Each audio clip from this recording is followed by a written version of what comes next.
como que surgiu a filosofia? Já começa na lata, assim, né? Vamos lá. Cara, essa é uma discussão bastante difícil, porque por muito tempo ela esteve sedimentada, ela esteve clara que a resposta era uma e única possível. A filosofia surge na Grécia Antiga, com ali o protagonismo de Atenas, e tem vários motivos históricos para isso ter acontecido.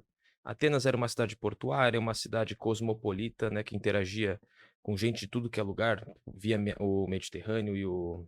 Como chama lá o mar dos gregos? Esqueci o nome. Egeu? Acho que é o mar Egeu. Não vou lembrar. Professores de geografia aí, vocês me perdoem, mas é o mar Egeu. E que todo esse contato e o espírito democrático, né, da deliberação pública, isso aqui a gente está fazendo, de trocar ideia, muito forte em Atenas, teria sido propício para o início da filosofia. Só que, de uns últimos tempos para cá, algumas décadas em diante, essa verdade histórica tem sido questionada, né? E é muito louco pensar nisso, porque o passado nunca está parado, né? Novas evidências podem surgir o tempo inteiro e a gente é obrigado a rever algumas das nossas teses mais fundamentais, né? Isso acontece o tempo inteiro, quando vai estudar a Revolução Francesa, quando vai estudar vários mitos relativos a diferentes contextos históricos. A filosofia é cheia disso. Várias frases atribuídas a algumas pessoas que não falaram aquelas ideias, né? Então o passado está sempre mudando. Parece loucura falar isso, né? Mas o passado está sempre mudando. E aí hoje, uma série de escolas aí vão questionar a primazia da Grécia em termos de filosofia. Vão dizer que já no Egito ou em civilizações mais antigas já havia ali um pensamento filosófico junto do pensamento mítico, né? Que a gente hoje usa mito como um teor pejorativo, como se fosse menos importante ou como se fosse ilusório, né? O mito como ilusão, mas o mito não é exatamente uma ilusão, né? Por exemplo, conhece a mitologia grega, né? Eu sou, bom, fã do God of War, né? Fazer o quê? Eu e os meus joguinhos. Eu também. Também. E aí, cara, então assim, mitologia grega a gente vê como, eles acreditavam em fantasia. Não era isso, né? Mitologia não era algo que eles mentiam coletivamente. Acreditava-se estar vivendo os mitos gregos, né? Então você vê a tempestade ou o mar furioso, era Poseidon, né? Puta vida, é isso. Então, os mitos faziam parte da explicação dentro da Grécia, assim como na maior parte dessas civilizações desse período para trás, né? O que vai mudar na Grécia é que a filosofia, que em outros lugares era misturado com a questão mítica, vai começar a se descolar da explicação mitológica, entendeu? Isso neste período grego, e as explicações vão passar a ser mais, digamos, também não é o termo, mas para nós, para nos ajudar aqui, mais racionais. Racionais aqui no sentido de que eu posso examinar aquilo que eu afirmo por meio da minha razão. A gente chama isso na, na, na tradição filosófica de imanência e transcendência. Mas não é isso que é a filosofia? O quê? Você disse que antes a filosofia era mais relacionada ao mítico e tal, né? Aham. Só que isso não é mais uma questão relacionada à religião? Sim, mas é errado a gente pensar, é um equívoco, desde os gregos até hoje, pensar que filosofia e religião não têm relação. Não são a mesma coisa, mas elas estão ali dentro de um mesmo universo parecidos. O que não falta são exemplos de filósofos religiosos do mais alto nível, né? A gente pode viajar neles daqui a pouco, mas sim, então em alguma medida a filosofia e a religião sempre se encontraram misturados, e francamente até hoje, né? Tem um filósofo do direito que morreu em 2013, o Ronald Dworkin, que é um dos nomes que mais me chamam a atenção nos últimos tempos, né? Ele escreveu um livro genial chamado Religião Sem Deus, né? Onde ele faz um argumento filosófico em defesa de uma religião humanista do direito das pessoas, né? Então não se fala de Deus, não se fala de divindade, mas ainda é um pensamento que ele atribui religiosidade, veja só. Isso é uma brisa para daqui a pouco, mas existe isso. Por enquanto, por enquanto, mano, aí entre os gregos vai surgir essa diferença, eles vão começar a separar, né, historicamente, a explicação mitológica, que a gente chama de transcendente, porque transcende os limites do exame da razão. Então, por exemplo, eu acredito que, sei lá, Poseidon ou então Zeus, né, está agindo por meio dos fenômenos da natureza. Não tem como eu saber se é ou se não é ele. É algo que escapa ao exame da razão, entendeu? Eu não consigo identificar se é ou se não é. Agora, cada vez mais isso vai saindo de cena em nome das explicações imanentes, que é uma palavra chique para dizer uma explicação da realidade através dela mesma. Então, sem tentar pegar elementos externos da realidade, por exemplo, um deus ou uma divindade, olhando apenas para o real, tento descrever ele como ele, o real por ele mesmo. Então, assim, a gente tem o exemplo de o chamado primeiro filósofo, né? Tales de Mileto era isso. Tales de Mileto vai defender uma das teses mais famosas em Tales é que tudo seria água, né? Então, assim, por que que essa é uma afirmação diferente de mito? Por que que é diferente de falar de Poseidon? Poseidon pode existir ou não existir, eu não tenho como saber. Agora, tudo ser água, eu consigo analisar se isso faz ou se não faz sentido. Eu consigo verificar. Dá pra entender essa brisa? E aí ele é o seguinte, ele via as grandes civilizações surgindo em torno de rios, por exemplo, né, os egípcios, né, ou então Mesopotâmia, o rio ou a água parece ser vital à vida, na visão de Tales, e francamente ele estava certo, né, o que o fez levar à ideia de que a água é o fundamento de toda a vida, é o fundamento de tudo, né. Mas uma dúvida que me surge nessa questão é a seguinte: no caso dos deuses, não tem como a gente saber se eles existem ou não. Uhum. E nem no caso da água, a gente não consegue até hoje saber se tudo é água ou não.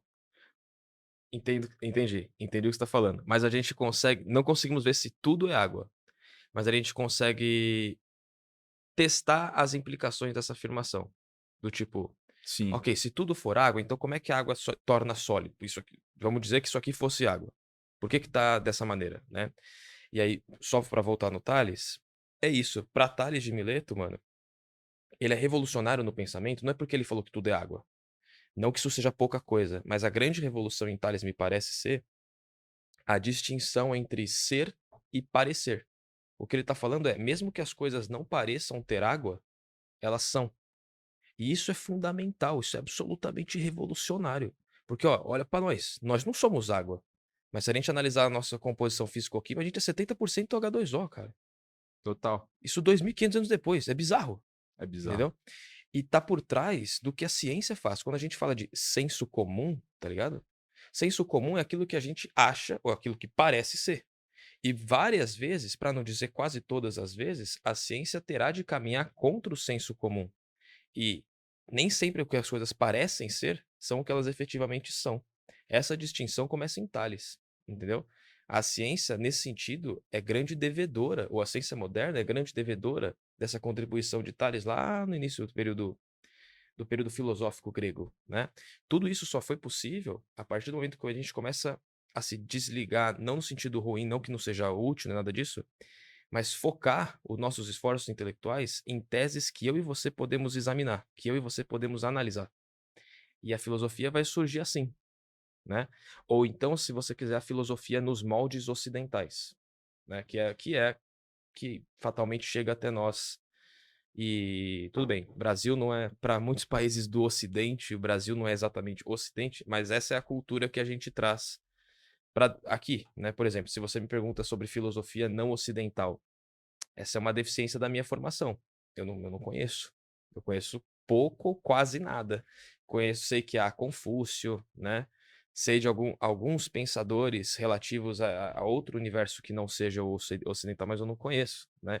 Então, assim, desde sempre, o curso, eu não fiz filosofia, né? Mas como se passa a filosofia é ocidentalizada, né, isso não tem como. Então, assim, eu estou tentando te justificar porque até pouco tempo foi muito claro que a filosofia é grega e a gente é herdeiro de tudo isso, ainda que haja essas divergências, tá ligado?